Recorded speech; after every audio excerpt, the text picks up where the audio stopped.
6월 25일입니다. 71년 전 이런 새벽에 북한 공산당이 대한민국을 침공했던 날 기억해야 될 것입니다. 수백만의 사상자가 나왔고 또 외국에서 온 사람들도 많이 죽었습니다.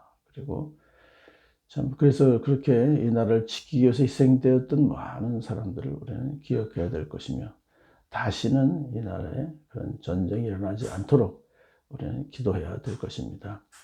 책망을 자주 받으면서도 고집만 부리는 사람은 갑자기 무너져 회복하지 못한다. 경고를 받고도 회개하지 않기 때문에 하나님의 심판이 갑자기 임할 것이다 하는 것입니다. 그래서 우리는 책망을 받을 때 고집을 부리지 말고 그 책망한 분들을 사랑하고 존경하며 그 책망에 우리는 귀를 기울여야 될 것입니다. 의인이 많으면 백성이 기뻐하지만 악인이 권세를 잡으면 백성이 탄식한다. 당연하죠. 의인들이 권세를 잡고 공의로 나라를 다스리면 백성이 기뻐하게 되겠지만 악인이 권세를 잡고 공의가 사라지고 탐욕과 억압이 계속되면 백성들은 탄식할 수밖에 없는 것입니다.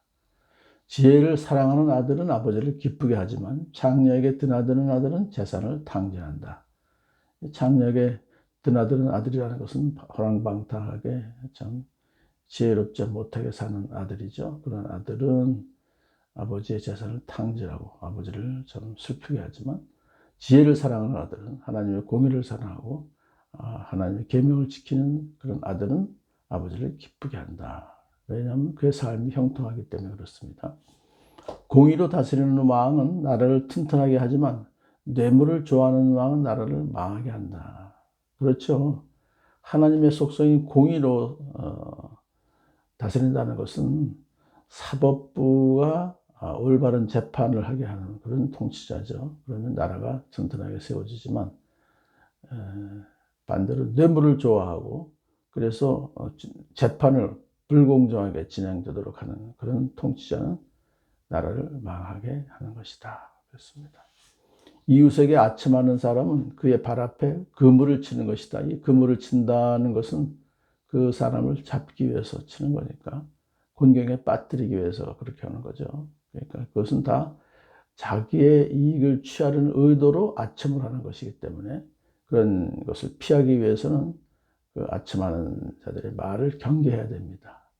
오히려 지혜자의 책망을 달게 받아야 되는 것입니다. 악인이 범죄하는 것은 그 자신에게 올무를 씌우는 것이지만 의인은 노래하며 즐거워한다. 자기 자신을 올무에 빠지게 하는 겁니다. 악인이 범죄하는 것은 자기 꾀 스스로 빠져서 스스로 멸망하게 된다는 것이죠. 반면에 의인은 하나님의 공의를 실현하기 때문에 언제나 하나님의 사랑을 받고 도우심을 받아요. 그래서 항상 노래하며 기뻐할 수 있는 것입니다. 의인은 가난한 사람의 사정을 잘 알지만 악인은 가난한 사람의 사정쯤은 못 본 채 한다.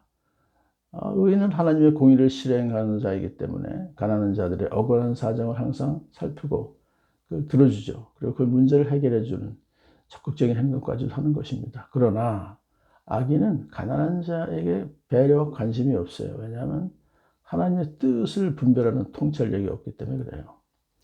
거만한 사람은 성읍을 시끄럽게 하지만 지혜로운 사람은 분노를 가라앉힌다. 이 거만한 사람들은 사람들을 부추겨서 서로 다투게 하고 분란을 일으키죠. 그렇지만 지혜로운 사람은 그러한 분노를 가라앉혀서 평화가 소요가 다 진정되게 만든 것입니다. 그러므로 하나님을 경외하는 자가 지혜로운 자가 권세를 잡을 때 공의가 회복된다는 것입니다. 지혜로운 사람이 어리석은 사람을 걸어서 소송하면 어리석은 사람이 폭언과 야유로 맞섬으로 지혜로운 사람은 안심할 수 없다. 이것은요, 어리석은 사람은 무지하고 악해서 하나님의 공의를 무시하기 때문에 지 멋대로 해요. 소송을 해도 합의점을 찾지 못해요. 끝까지 가요. 공동체에 악인이 존재하는 한 다툼이 끊이지 않고 평화가 유지되기 어렵다는 것입니다. 남을 피 흘리게 하기를 좋아하는 사람은 흠없는 사람을 미워하지만 정직한 사람은 흠없는 사람의 생명을 보호해준다. 왜냐하면 모든 생명의 주인은 하나님이시기 때문에 피 흘리게 하는 자는 하나님을 멸시하는 자들이죠. 그래서 그것도 피 흘리는 자를 좋아하는 자도 마찬가지로 하나님을 멸시하는 자들입니다. 그들은 무고한 자의 피를 흘려서 자신의 유익을 도모하는 자들이고, 그러므로 하나님의 공의를 행하지 않는 자들입니다. 그러나 정직한 사람들은 하나님을 경외하는 자로서 흠없는 사람의 생명을 보호해주는 그런 역할을 합니다. 미련한 사람은 화를 있는 대로 다 내지만 지혜로운 사람은 화가 나도 참는다. 이 미련한 사람은 분노를 다 쏟아내기 때문에 공동체의 다툼과 소동을 일어나게 만들어요. 그런 사람은 공동체에 해를 끼칩니다. 그러나 지혜로운 사람은 공동체의 그 평화와 안정을 도모하기 위해서 화가 나도 참는 거예요.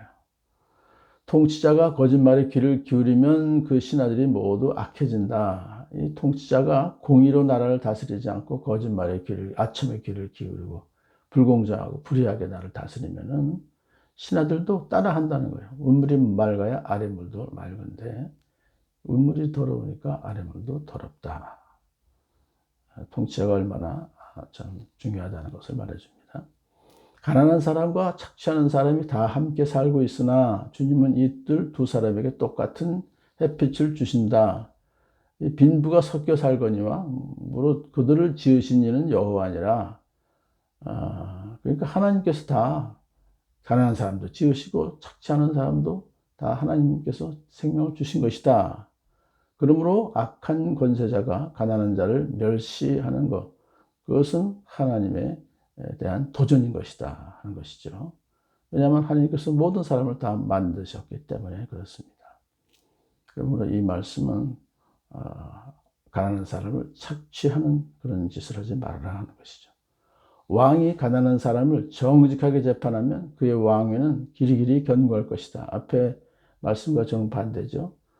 정직하게 이제 재판한다는 것은 가난한 사람을 공정하게 재판한다는 것이죠. 그러니까 이것은 가난한 사람을 인정하고 그들을 또 존중할 줄 아는 사람이죠. 그런 사람은 하나님을 경외하는 그런 자이기 때문에 하나님께서 함께 하시고 도와주시기 때문에 그의 통치권이 견고해져요. 그래서 나라가 하나님께 의해 세워지는 것이고 하나님만이 진정한 통치자이시기 때문에 하나님께 순종하는 통치자의 지위는 길이길이 견고하게 될 것입니다.